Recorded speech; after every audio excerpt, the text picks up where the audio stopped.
Hello everyone, and welcome back to Digimon Cyber Sleuth, the Nuzlocke run. We are now on to Chapter 14. And, well, this video is only 2 chapters, and it's still this long. Why is that? Well, you'll have to watch to find out. Things get a little crazy in this episode, I promise.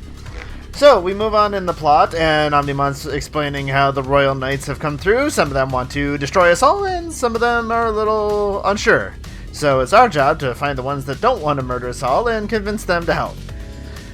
So, since it's a new chapter, you guessed it, time to convert a Digimon. Welcome Leomon to the team. Yay. Sorry, I get a little tamers there. And just continuing to level up our people on the farm, it was time that we got ourselves a good old Wizardmon on the team. Moving on, you find Leopardmon just hanging around, middle of the road. Hi there, man. How you doing? And he mocks us for, helping the humans, wanting to side with them. Omnimon's a terrible person. You don't mess with Omnimon. Yeah, show him, Omnimon. Get him. And, of course, Dynasmon has to interfere. So, everything is a mess. But, it's all good because not only do they have their allies, Leomon shows up to help us out as well. And after a brief standoff, it's time to realize that this Royal Knight business is going to be difficult to figure out. So, we'll have to figure out who's on whose side later. Because now, it's time to go help out the Yamashina family again. Her father's been acting weird ever since we poked him a little bit the other day. So now, it's time for us to go and help them out, instead of just prod them with questions. This is a good time to stop by and make sure you pick up some bug barriers over from this lady in front of the record store. Why bug barriers? You'll see in a moment with the boss battle coming up. Going to the central hospital to investigate the father, you will run into Yuko being there, who you have to talk to first, and then you can go into the back room of the general ward and find him in the back room. Once you've triggered this event, he'll tell you he needs to go down into the underpass. Once he's in the machine, you can then do a connection jump, as something very strange is going on with him. And welcome to one of the most unusual looking dungeons in all of the original Cyber Sleuth game. Going all the way down to the bottom, you'll find the Digilab there, where you can do a little bit more of preparation before you prepare to fight the final boss. So, after we trained up enough, I decided that Sly Chemist should become Grademon. We're finally getting some more ultimates around here, because we're about to go fight a Mega. We need to be ready. So I run around, train up a little bit on the surrounding Digimon, and it turns out Grademon learns Anti-Bug. I had no idea that would happen, but I was very glad that happy little accident happened. So, another 5 minutes of training later, I feel we have enough levels, and it's time to take on Ebamon. Now, Ebamon in and of himself is not a very difficult fight. There's not a whole lot of trickery that goes on here, except for, well, Bug. Bug is something that I have always had a terrible time understanding. It basically flips your type upside down. So Virus is now weak to data types and strong against vaccine types. So when he bugs himself, it means that your vaccine team is in danger, because if he uses his signature move Brain Rupture, they could be in a lot of danger. So switching over, suddenly him hitting a data type like Mamimon is no big deal at all. So this is why I equipped the bug barriers on my side to help reduce the amount of times bug was afflicted on both sides, because that could really start to just mess with my head if both sides got affected. But all in all, as long as you don't let the bug get the better of you, just make sure that you keep your health above at least half. His Brain Rupture does enough damage, but not enough to truly threaten most of your Digimon at this point. And after a little while, you should be able to weed him down if you got a decent penetrating move or two. And you can move on. After that, he does tell you a little bit more about the story. About 5 children who went on the test run originally of Eden. Shocker, this is all of pretty much the main characters in the story, if you hadn't been able to figure that out yet. Next up, it's time to save the detectives from an eater. But once again, at this point in the story, it's a basic eater. There's absolutely no challenge here. You got a couple of penetrating Digimon by this point. They will absolutely destroy it in just a couple of hits. So once you're done in there, they tell you that another Bakumon is down there, so it's time to head into the subway again and find Arata. He has been running around on his own, getting into all sorts of trouble because, well, it's Arata. He's good at that. So, now that you've gone through a boss fight or two, you might have a couple Digimon around that might need some Digivolving. So on the farm, I felt I was a little low on data types, so I picked myself up a Starmon out of the people that were at the farm. And then it's time to fight one of the humanoid eaters, which are a little different than the regular type. They immediately start by hitting you with a dot on everybody, which is very annoying at this point because you don't have access to multi-recovery just yet. It's so close to getting those DXs that would make that not such a big deal. But again, it's an eater. They have a couple moves that do a little bit of damage, but all in all, it's a little bit of healing. Just make sure you can out-damage the healing, and you should be able to get through this. After all, it is just another eater at this point. I mean, the humanoid ones are certainly tougher than the regular, don't get me wrong, but they're still not all that impressive. And do always make sure when your Digimon are Digivolving, do pay attention to your moves. Equip new ones if you need to. This is when Suedo appears, and Arata gets eaten. Well, bye Arata. It's nice knowing you. Oh, look at that, poor guy. Oh, he got eaten. Oh, look at little Yugo, giving him the nice touchies. Oh, but Suedo randomly is able to fix him, and then suddenly Kyoko shows up. So things are happening suddenly now. And he can turn an eater into a firewall. He's got some good tricks. Alright, Suedo. Won't mess with you. Going back to the agency and finally getting to talk to Kyoko about what's going on, she was apparently off tracking down the Royal Knights, which seems logical enough, but, well, that brings us to chapter 15. Alright, so we're 7 minutes in and the new chapter, huh? Wow. What's wrong with this chapter? Just wait. So, new chapter, we get ourselves a Gekomon, which is interesting. Having a pure champion being converted actually doesn't help all that much. With the low ABI, it's a pain in the butt to get them to Digivolve too much. So on the farm, we decide Guillemon should go to Geogreymon. And then it's time to move on to find Kentarismon, who is a rather interesting fight, because this is one of those fights where you cannot win. Just make sure you survive. He doesn't do a lot in this fight. It only lasts a couple of rounds, so you shouldn't have any trouble just being able to last long enough in this fight to trigger the cutscene. And then once the cutscene is over, you will be able to move on.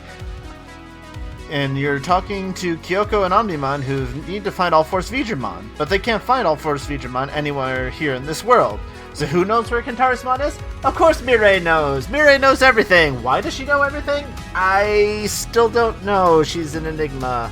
But you need to go find the MacGuffins in order to go get All Force Vidramon. Okay, good to know.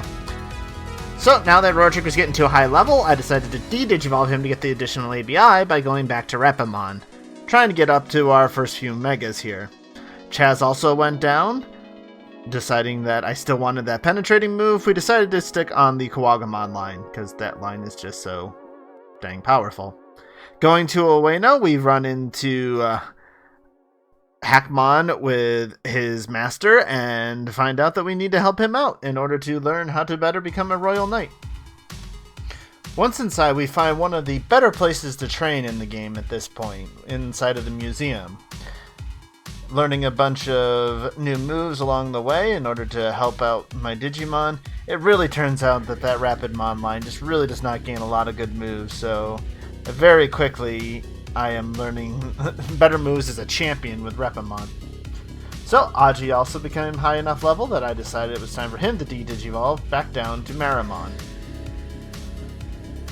And as well, we were working on a free type, because we always wanted to have a free type around in case I needed to train. So Kurisarimon became Infirmon. Going through and training some more, we quickly found that Gameslayer became max level. Gameslayer was our new Gekomon.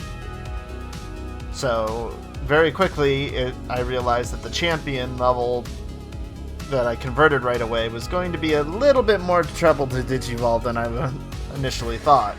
So, having to de-Digivolve him in order to get him more ABI and maximum level. Back down to Sayakomon. So very quickly, running around this area, yes, this is between some of the chests, this is still the same area, he quickly became max level. So it was time to head back to the farm, and evolve him back into Gekomon, because he wanted to go to Shogun Gekomon eventually, so we just kept him on that line. Achi gaining enough levels became Skull Marimon, and running around trying to find loot some more. The final training before we went into the boss, we gained. These are our levels before we fought the infamous Bancho Leomon. Now, Bancho Leomon was a bit tricky in hard mode, because I had just come from a hard mode playthrough when I decided to do this Nuzlocke run. And that flashy boss punch is scary in hard mode, so I was fairly confident that it would be a bit different here in normal mode. So, at the beginning, I mean, he buffs you up. He doesn't do a whole lot of damage. It's a very easy fight, so at first it can seem like nothing really is going on. For about the first, half, maybe a little more of his health. But then, after a little while, things start to get a little more iffy and dangerous, as you'll soon find out, because here we are. He's a little below half, everything's going fine, until it happened. We just gotta take him down fast. Alright. Oh, I was afraid of this. It still does it in normal mode. Oh. He still one-shots you. Oh. I didn't think it would happen in normal mode like it did in hard mode. Oh. Ah.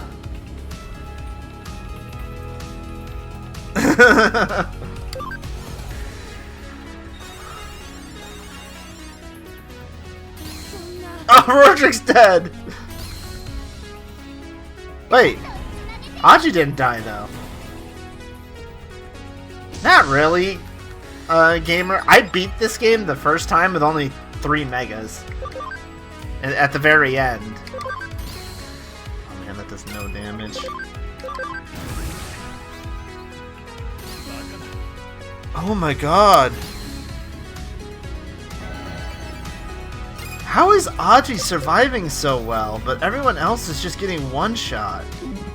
I cannot guarantee it, but from all of my research, it looks like your Digimon on the far left is protected from the one shot of the flashy boss punch.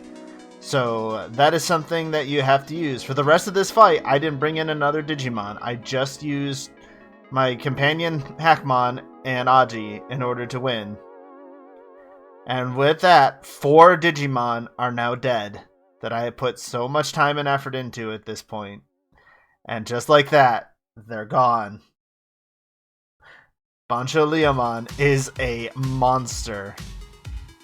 So just be ready. Anytime you run into him in a Nuzlocke run, you'll have to sacrifice 2 Digimon to the Bancho Leomon. So then it was time to put the Digimon to rest, joining Rordrik in the box. All 4 Digimon, Rordrik, Peggy, Inframon, and Sly. All 4 were dead, to be put in the box, never to be seen again. So, it was time to empty out the farm, shoving them all into my main party, because we needed all of them to start training up and getting the team back on track again. Luckily, one of the Digimon, the Wizardmon I had, could de-digivolve into Karamon, so we could use the additional free type. Now, the amazing part is, Chapter 15, we can buy medical sprays and medical recovery DXs now. These are incredible items to have around. Make sure you stock up on a few of those. So now it's time to go into the subway again and start looking for the next will. Though immediately upon coming in here, I found Kurisarimon. And I wanted to train a bit. Kurisarimon have a 5% chance of instantly killing a Digimon. So, we ran away, bravely ran away, and went back to the museum to train there instead, where things can't instantly kill you. It's a much better place, much more friendly. So, after a little bit of training, the Karamon's able to get back to Kurisarimon again. And all of the other Digimon that still need work. So, Blue Spirit, I decided to go to Woodmon, because I knew that was an easy way to get down a path that I knew he would like to be on. So, 5 minutes of grinding and training ourselves back up, but later, we're back in the farm, and it's time for Chaz to go back to Okuamon. As well, it's time for Gameslayer to become Shogun Gekkomon. And I never realized just how much of a tank Shogun Gekkomon is. Look at that. 1,500 health just at level 1. It's not a lot of other great things about him, but he will survive. That is important. Because as we've seen in this Nuzlocke run, Digimon dying is a huge deal. So, a little more training. 15 minutes of grinding later, it's time for TT to become Cordramon.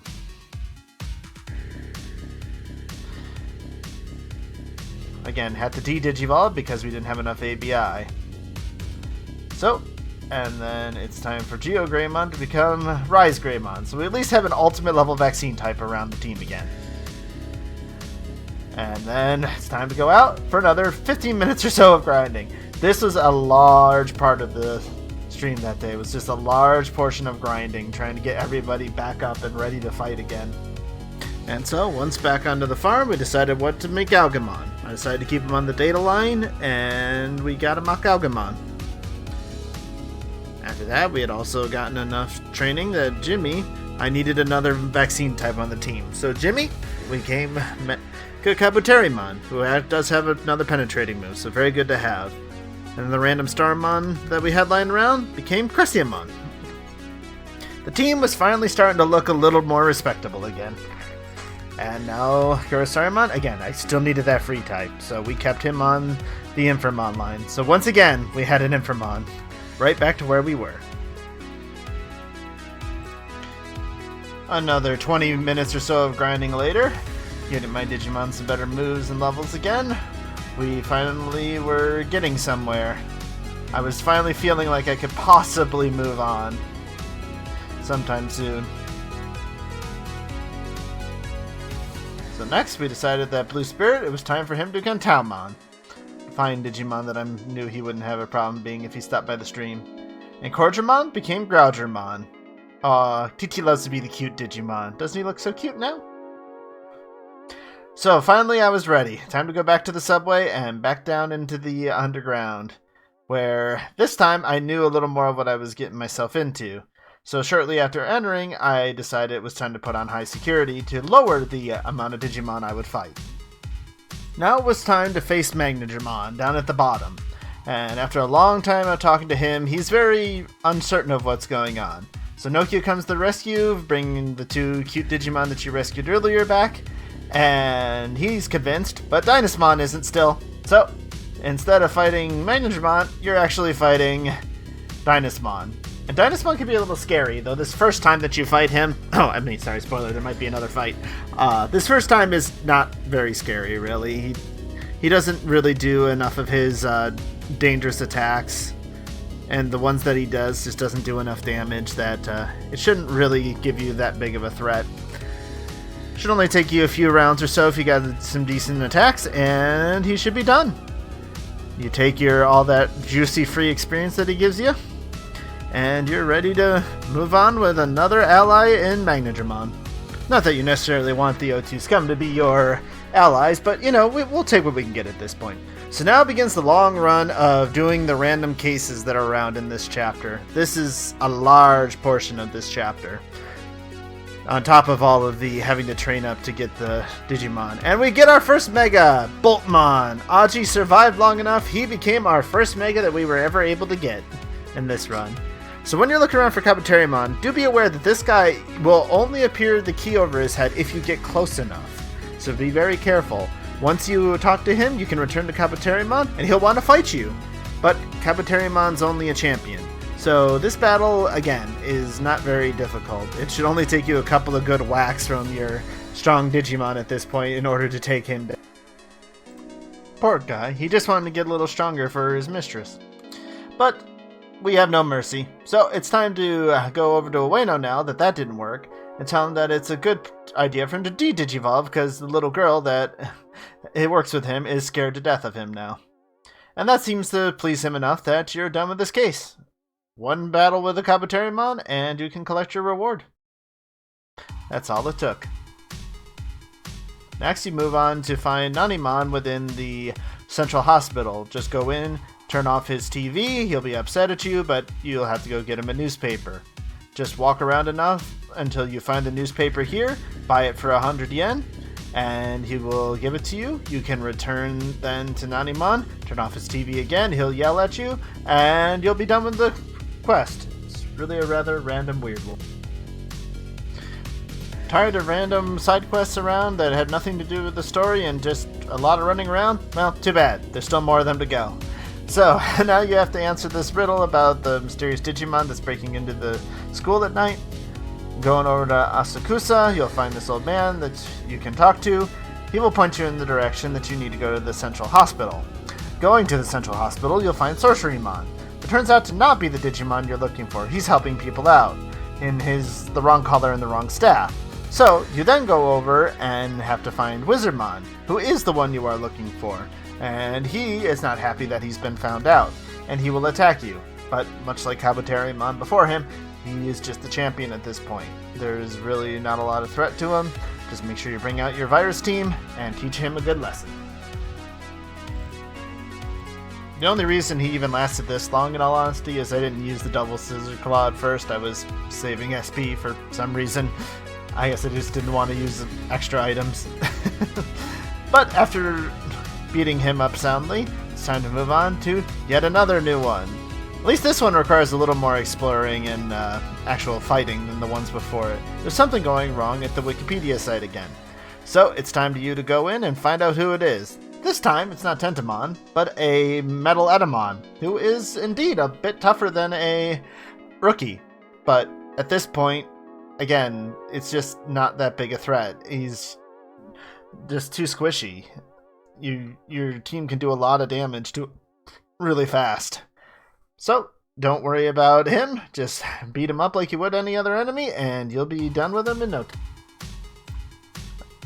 I mean, at least he does give experience like a Mega should, so you do get decent experience for this one.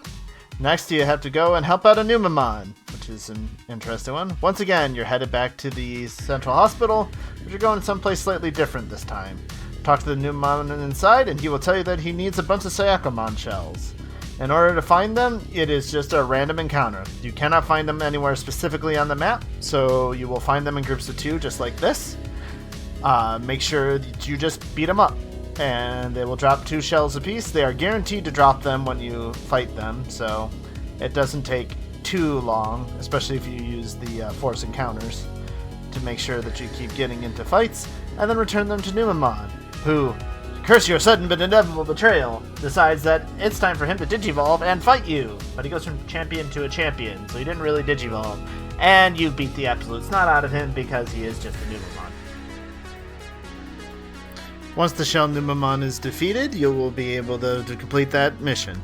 Now, this is a good time to also mention, looking around at the shops, you can also buy HP and SP attachment Bs at this point. Which, if you need that extra hit points in order to survive, I do not blame you if you want to pick up a few of them. They can be quite helpful in surviving. Now this random case, that is quite a bit more difficult than the ones before it, so be ready. So you take on this Villainous case, go up into Nakano on the 3rd floor, and you'll be able to get started.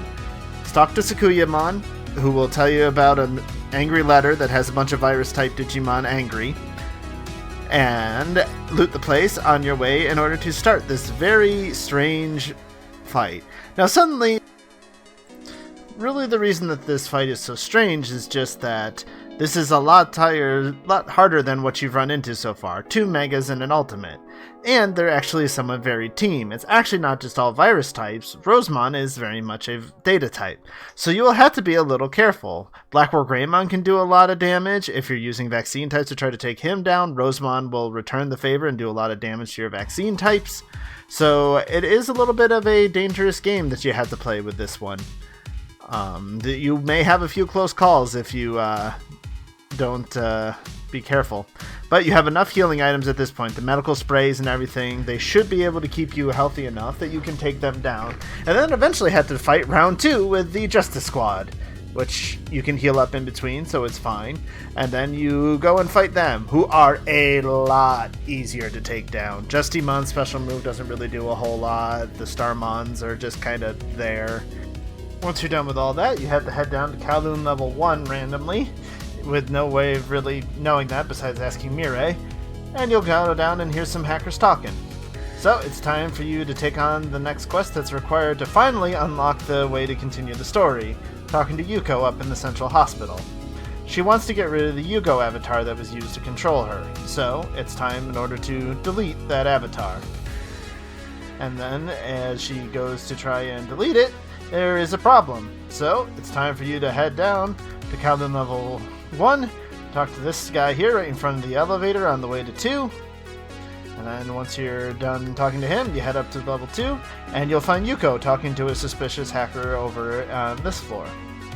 Once you find her, she'll talk briefly about wondering where the Yugo account went and who's controlling it, and you'll be able to quickly find that it's being controlled on its own. It has a mind of its own. It is still partially somehow Yugo, and can still command Machinedramon in order to fight him.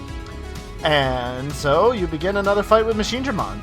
Now, this Machinedramon is not all that different than the first time you fought him. You might be slightly stronger, but you are a lot stronger than you used to be when you fought him. So, there is not much here that will threaten you. Again, normal mode, there's not a lot of battles that do, in all honesty, outside of a couple random boss fights. This Machinedramon just lowers his own defense once he does a reasonably strong attack, and that little bit of weakness is enough for you to take him down, and the AI decide it's time to delete itself. Now with the MacGuffins gathered, it's time to go back to Mirai. She will use the 2 souls on her kitties that turn into Lady Devimon and Anjouamon, and then turn into Mastemon. And now what is Mirai able to do? Oh, rip holes in the time-space continuum some more. Oh good, Mirai wasn't strong enough before. So now as we go into another world that looks a lot like our own, we find a rather spirited individual with her blue devil. I mean Vmon, sorry, I get those two mixed up. And then once you meet Rina and Vivi, you can go into the subway to start to try and help them so that they'll come back to help you. You can buy SB sprays here, which you couldn't previously buy anywhere else. So those are also interesting. And now it's time to enter the fight with Barbamon. Rina has a very interesting way of starting the battle in order to get things going, but using that opportunity, it's time to fight. And once again, Barbamon, he's got a couple attacks that hit a little hard, but all in all, he's actually very tanky for a mage. But just give it some time, you'll eventually be able to whittle him down just like every other fight here. I mean, he lowers his own defenses, much like Machinedramon does, so you'll be able to get enough damage in on him that it won't take you that long at all. Just make sure you keep your hit points relatively high, and there shouldn't be anything you can do to really threaten you. And once again, it's just a long, drawn-out fight that really doesn't threaten you at all. Just poke, poke, poke, poke. Once you're done, you'll be able to regain Vivi's power in order to become All-Force Vigimon again, which is the whole reason you were here. And with All-Force Vigimon in hand, it's time to go back to your world. Once you're there, it's time for the rematch with Kentaurasmon, now that you can match his speed. And now it's for one of the coolest looking battles in the entire game. Unfortunately, this flying mechanic really doesn't do anything really to change how the battle actually happens, but boy does it look cool flying through the air, being on All-Force Vigimon's back. It does at least look cool, I will give them that. And now it's time to actually fight Kentaurasmon. He has a couple of things that will hit hard, so you need to keep your health fairly high. Because he's fast enough, he will get a few attacks on you. So if you let your health get even a little low, he will take that opportunity to do a bit of extra damage. But once you get him low enough, it's an easy victory, and it's time to bring him on as a questionable ally. And now on to the one last thing before we're done with this chapter. You get a call from Date saying that there's a disturbance in Asakusa, so it's time to head back there, sneak past the guards, and head on into the digital shift. Here is not a terrible place to train, but you have better at your disposal at this point. Once you get to the back, you will find Arada looking at some meters. And this time, it's time to fight alongside him once again. And it's a humanoid eater, so you've fought a few of these at this point. They can do a little bit of damage, they take a little while, but again, there's nothing that'll really threaten you here. And you're getting really close to the end of the chapter. Whew, this has been a long haul. Thank you everyone who stuck around this long. Make sure you like, comment, subscribe. If you think there's anything more I should do, let me know with these videos. And once you have defeated this eater, it's time for Arata to show off his new weird powers. Yep, this is normal. This is fine. And Gallantmon comes along and doesn't seem to like this, so you get to be Gallantmon. Come on, Royal Knight, show him who's boss. And proceed to not. Don't worry, there's no way to die here, you're fine. But with this final development, this ends chapter 15. Thank you all so much for watching. Keep staying awesome, everyone. I'll see you in the next one. Bye-bye.